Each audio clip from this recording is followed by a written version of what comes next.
As some of you may know from my Facebook page or Instagram, I took a trip down to Miami and Key West, Florida.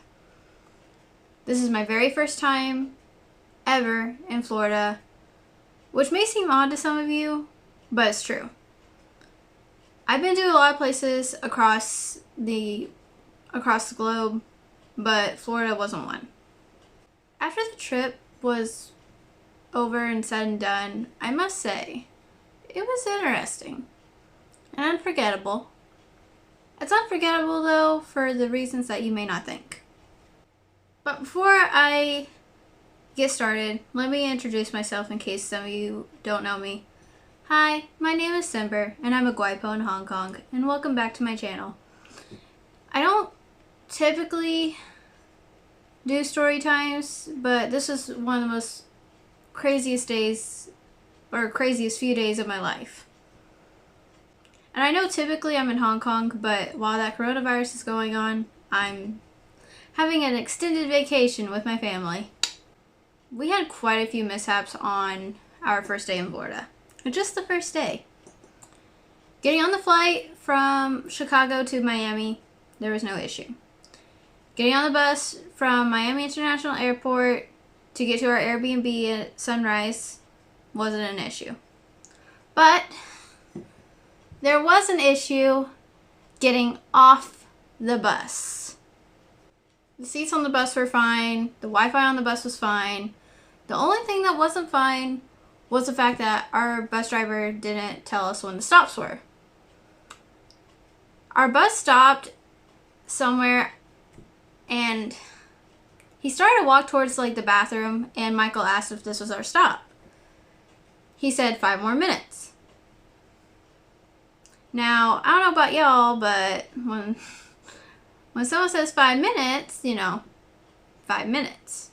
So we thought 5 more minutes until we were at our stop, because we didn't stop at a gas station, we didn't stop at a bus stop.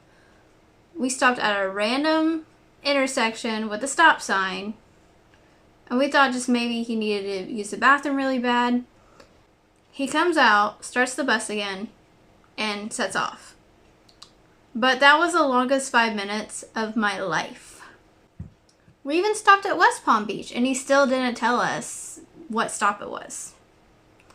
So we called the bus company, Flix, and asked what we should do, because the driver never called the stop to stop.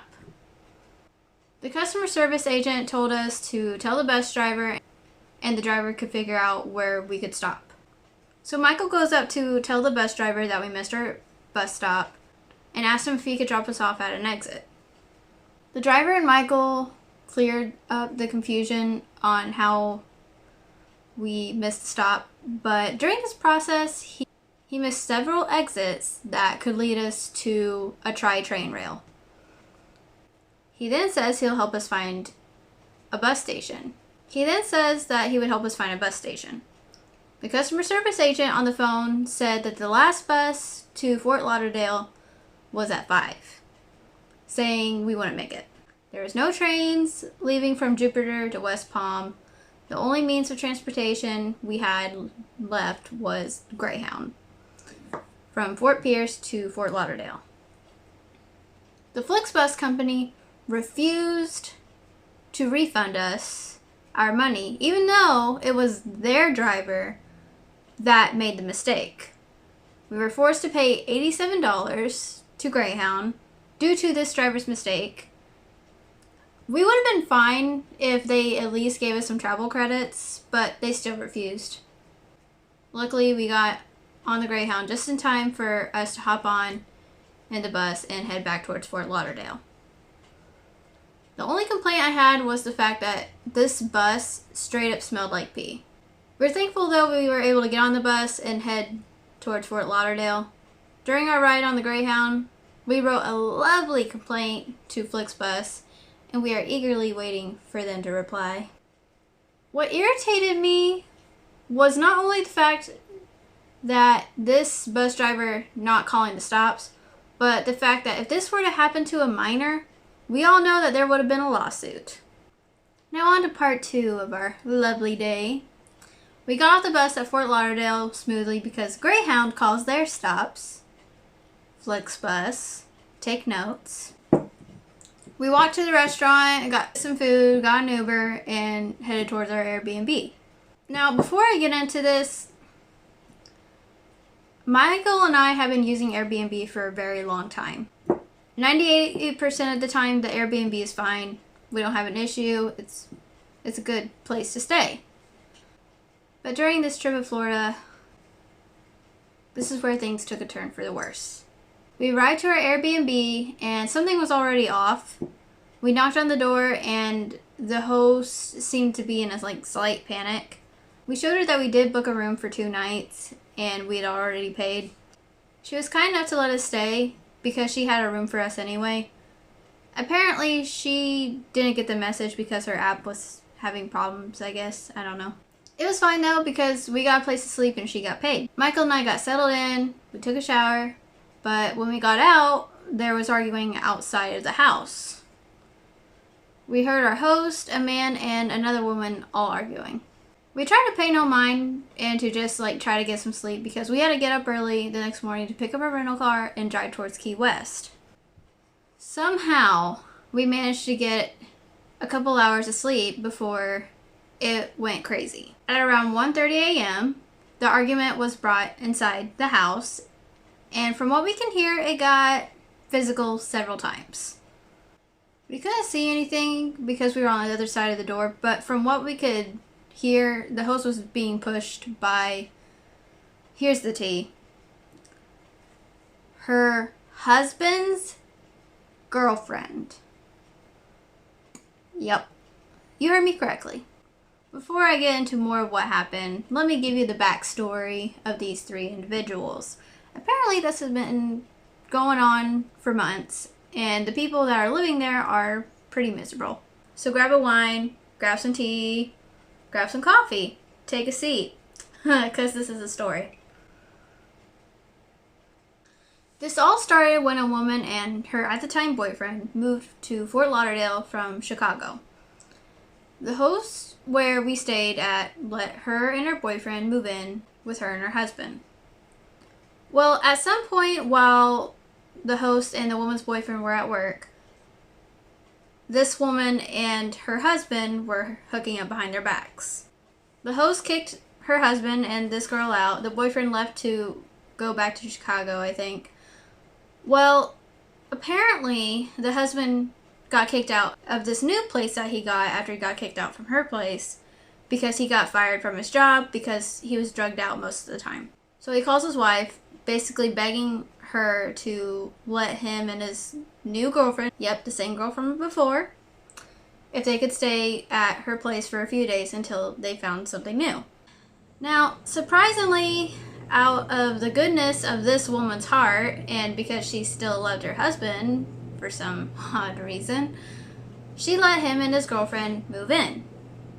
Well, this is obviously a disaster waiting to happen, but anyways, she lets them move in, and like I mentioned, it's a disaster because according to the residents inside the home, the 3 have been fighting every night. The fighting wasn't just verbal, it was physical. Apparently the police have been called there almost every other night because apparently this has been going on for about a month or so. So much for a few days, huh? So back to the story that unraveled while we were there. She was being pushed by her husband's girlfriend, and at some point her husband was choking her. At that point she was screaming another occupant's name in bloody murder. So our roommate and the other occupants stepped out of the rooms to see what was going on. We couldn't see what was going on, but the host somehow got away from her husband's grip and ran to the occupant's bedroom. Now, the occupant and her husband are in an argument, and personally, I don't blame him because he had to wake up for work the next morning. Well, the husband's girlfriend decides to get in his face and basically asking him to hit her, even though she was pushing him. He nudges her because at this point she was in his room. Then the husband gets involved and starts pushing him. Finally, the guy just has enough and says, you know what, I've already called the police, so go ahead and keep at it. Next moment, me and Michael looked outside the window and two explorers pulled up to the Airbnb and they knock on the door. For some reason, the police only spoke to the occupant that was being pushed. Probably because he was the only one that wasn't drunk or drugged out of his mind. They talked for about 10-15 minutes and he asked the host if she wanted to press charges. For some strange reason, she said no. I have no idea why this woman said no. I'm not sure what was going on in her mind. Maybe it's just because she was drunk. I don't know. But she said no. What? I'm not sure what she was thinking, because I would have. Then the police gives the host, the husband, and his girlfriend a lecture about how they need to be respectful of the other residents living there. They also mention the fact that they come out here almost every other day, so they need to figure something out. Now, as I reflect on this is probably the moment where we should have left. With the police being there, I would have been less scared to leave. Unfortunately, I didn't, but fortunately for you, this story continues. After the cops gave them a lecture, they left without taking anyone into custody, which is insane. I don't understand how no one was charged for assault or battery. But like I said, they left. As soon as the police left, the three started arguing again. Our roommate would go out and kind of like check on the host every now and then because he was worried for her safety. Our roommate told us that we should call Airbnb and tell them what was going on so we can get a different hotel for the next night, paid for, and get our refund. So Michael's on the phone with Airbnb and he's telling them everything that's going on at this place. The roommate steps out to go to the bathroom and he comes back and locks the door. Now this is where I was scared out of my mind. The husband uses a knife to unlock the door and opens it while pointing the knife towards our roommate, asking him if he's creeping or something. You creeping or something? You creeping or something? And kept asking him. While the conversation is going back and forth, Michael aims the phone towards the husband so Airbnb can listen to this craziness that's going on. But this scared me because he threatened this guy with a knife, basically. I mean, what would he do if we did something not in his favor? Like, I don't know, leave. So after listening to that, Airbnb was asking why was he prying the door open, because it's an invasion of privacy. They credited us $250 and we received our refund for the 2 nights that we booked with the host. Because like I said, I was scared. There was no way we were staying there for a second night, especially since the day after tomorrow, we had a flight real early in the morning. Honestly, I was so scared that night, I didn't even want to leave. Honestly, I was so scared, I didn't even want to leave that night. Because after the knife incident, I was afraid that he would try to start an argument with us while we were trying to leave.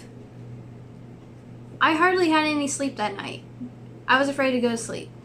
The next day, Michael needed to sleep in a little longer because he didn't get that much sleep either.